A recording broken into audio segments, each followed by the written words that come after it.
In a peaceful corner of the forest stood a magnificent fruit tree. Its branches were filled with the juiciest, sweetest fruit anyone could imagine.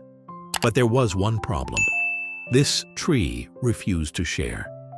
The animals of the forest often came, hungry and full of hope. But every time they tried to reach its fruit, the tree shook its branches and chased them away. "My fruit belongs to me alone," it proudly declared. Then a terrible drought came. The river dried up, the ground cracked beneath the scorching sun, and the tree became unbearably thirsty. Its leaves withered, and its fruit fell lifeless to the ground. Desperate, the tree pleaded, "Please, help me. Bring me water so I can survive." But the animals remembered its selfishness and refused.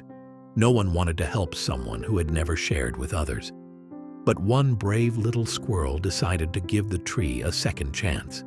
She gathered the other animals, and together they carried tiny drops of water. Little by little, the tree regained its strength. The tree had learned a valuable lesson. From that day on, it freely offered its fruit to anyone in need. The forest flourished once again, and the tree discovered that sharing not only nourished others, but also filled its own heart with happiness. And so, the selfish tree became the generous heart of the forest. Because in the end, what you give always finds its way back to you.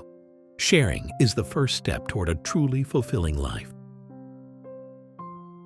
If you enjoyed this story and its message, please give it a like and subscribe for more inspiring stories. And if you know someone who could use this reminder today, share it with them. Until next time.